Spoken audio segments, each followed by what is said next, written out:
Good morning বন্ধুরা, সবাই কেমন আছো? আশা করছি সবাই ভালো আছো আর আমিও ভালো আছি। সামান্য একটু ঠান্ডা লেগেছে আমার। তো আজকে হলো শুভ অষ্টমী, সবাইকে অষ্টমীর শুভেচ্ছা। ভিডিওটা দিতে আমার একটু দেরি হয়ে গেল, কেননা ফৌজিবাবু দশমীর পরের দিনই চলে গেছে দেশ সেবার কাজে ডিউটিতে। তার জন্য ভিডিওগুলো আমি একটু এডিটিং করতে পারিনি বলে দিতে পারিনি। তো তোমাদের সঙ্গে আজকে শেয়ার করব যে অষ্টমীর সকালটা আমার কেমনভাবে কাটলো। আমরা ফৌজিবাবুর সঙ্গে কেমনভাবে দিনটা কাটালাম, পুরো পরিবার আমরা একসঙ্গে কেমনভাবে কাটালাম, তো তোমাদের সঙ্গে সেটাই শেয়ার করব।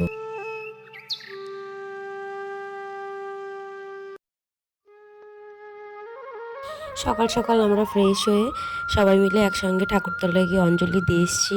তো এতটাই ব্যস্ত ছিলাম সেগুলো তোমাদের সঙ্গে শেয়ার করতে পারলাম না। তারপর অঞ্জলি দিয়ে চলে এসেছি। আমরা এখন লুচি তরকারি, ছোলার ডাল এগুলো করা হবে। তো শাশুড়ি মা প্রথম থেকেই ময়দাটা দেখো এমনভাবে ময়াম দিয়ে রেখে দিয়েছে, নারকেলটা কুড়ে রেখেছে। তো আমি ঠিকভাবে আটাটা মাখতে পারি না, যার কারণে এইগুলো মাই আগে থেকে করে রেখেছে। তো দেখো ময়দাটা এমনভাবে ময়াম দিয়ে রেখেছে যেন এটা দেখে মনেই হচ্ছে না এটা ময়দা, মনে হচ্ছে অন্য কোনো কিছু। তো এর মধ্যে দিয়েছে চিনি, সাদা তেল, লবণ আর একটু গরম জল দিয়ে মেখে নিয়েছে। নেওয়ার পরে এদিকে তো এনারা মেখে টেকে কিছুটা মেখে ওইদিকে বেলা শুরু করে দিয়েছে, কেননা অঞ্জলি দেওয়ার পরে সবার একটু খিদে খিদে পেয়ে গেছে। তো যার কারণে আমার মেয়ে আর আমার শাশুড়ি মা দুজন মিলে বসে গেছে দেখো লুচি বেলতে। আমি যেটা পারি না সেটা আমার মেয়ে পারে। আর এদিকে বরবাবু চলে গেছে লুচি ভাজতে। তো আমার মেয়েকে দেখো ও কেমনভাবে গোল গোল করে ওইগুলো বানিয়েছে। ওরটাও দেখাবো যে ওর লুচিগুলো কেমন। এই দেখো ও যেগুলো বেলেছে ওর লুচিগুলো এমন হয়েছে। আর এখানে সুজিটা করেছে। সুজিটা একটু আমার বর অন্যরকম করে করেছে, ওদের মেসে আর কি যেভাবে রান্না হয় ঘি দিয়ে, ও সেইভাবে রান্না করেছে। আর আমি বসে বসে ভিডিও করছি। আমি তো লুচি বেলতেই পারি না আর মাখতেও পারি না, শুধু লুচি না আটাটাও মাখতে পারি না ঠিক করে। তো যাই হোক চলে যাই, মা করে দেয় এটা। তো এইদিকে ওনারা লুচি টুচি বেলছে। চলো বরের কাছে যাওয়া যাক, বর দেখি কীভাবে লুচি ভাজছে। দেখো আমার মেয়ের নিজে দেখেই নাও, হয়তো বিশ্বাস করবে না যে ও পারে না। তো সত্যিই দেখো ও এমন সুন্দর করে লেচিগুলো করে করে রাখছে। আর ওরগুলোই ওর পাপাকে আগে ভাজতে হবে। বলছে আমি যেগুলো করব এগুলোই তুমি আগে ভাজবে, তারপরে ঠাম্মিরগুলো ভাজবে। তো দেখো সামনে সামনে রেখেছে, ওইগুলো ওই করেছে। তো দেখতেই পাচ্ছ এই দেখো এবার গোল কেমন করে গোল করতে হয়। তো চলো এখানে এই যে বড় ভাজছে লুচি। বলছে তুমি তো ভাজলে এমন খাওয়া যেত কিনা তার ঠিক নেই, তার জন্য আমিই ভাজছি। ও আগেরবারও অষ্টমীর দিন ছিল, আগেরবারও লুচি তরকারি সুজি যেটা যা করার সবটাই ওই করে। তো এত ভালো পারে যার জন্য আমরা আর আগাই না করতে যে ওই করুক, ওর হাতেরটাই খাওয়া যাক। তো অষ্টমী নবমীর রান্নাটা আমার বড়ই করে আর আমরা বসে বসে খাই। তো ও এত সুন্দর গুছিয়ে পরিপাটি করে রান্না করতে পারে। তোমাদের আগের ভিডিওতেও আমি দেখিয়েছি যে কত সুন্দর গুছিয়ে পরিপাটি করে, শুধু রান্নার কাজ নয়, সমস্ত সমস্ত দিকটাই কাজ। যেমন ঘর মোছা বলো, উঠোন ঝাড় দেওয়া বলো, সমস্ত কিছু, পুজো দেওয়া বলো। আমার শরীর খারাপ ছিল, ও তখন প্রত্যেকটা কাজ, ঘরের সংসারের সমস্ত প্রত্যেকটা কাজই গুছিয়ে গুছিয়ে করতে পারে। দেখো লুচিগুলো ফুলছে, দেখো পুরো ফুচকার মতো দেখাচ্ছে, মনে হচ্ছে লুচি তো না ফুচকা। ফুচকার মতো করে প্রত্যেকটা লুচি এমন করে দেখো ফুলিয়েছে।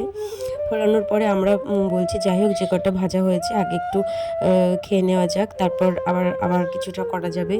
তাও ও খেতে যেতে চাইলো না। তো আমরা ভাবছি একটু খেয়ে নিই, কেননা 12টার বেশি বেজে গেছে।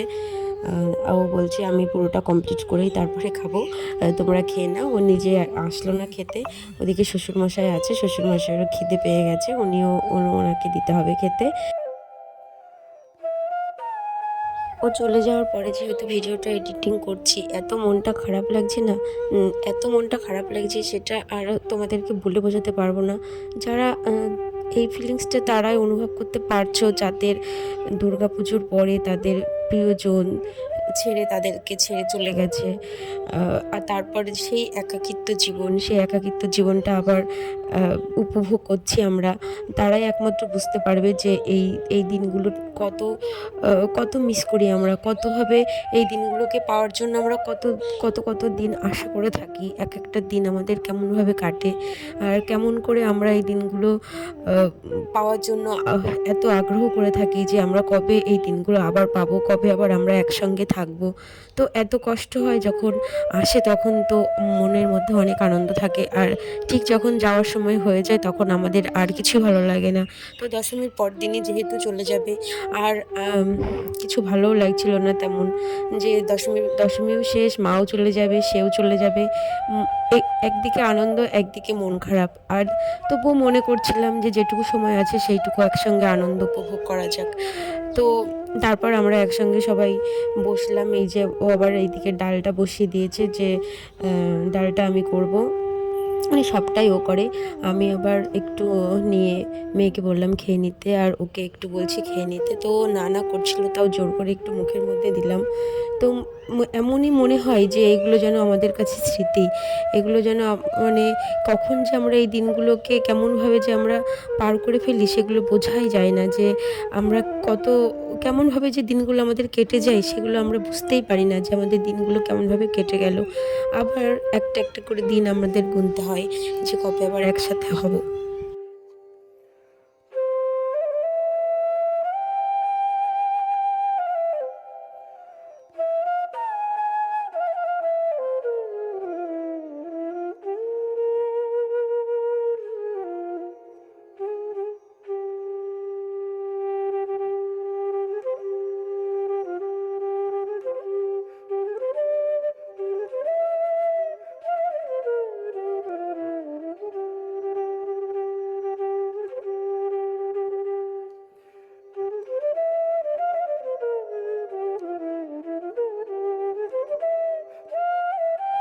সব কিছু রেডি হয়ে গেছে, এবার বরকে খেতে দেবো। ও সবার খাওয়া মোটামুটি একটু একটু করে কমপ্লিট হয়ে গেছে, এবার ওর খাওয়াটাই বাকি। ওর জন্য খাবারটা রেডি করেছি, ওকে এবার খেতে দেবো। তা সব কিছু রেডি করে ওকে খেতে দিয়েছি। আমাকেও বলছে ওর সঙ্গে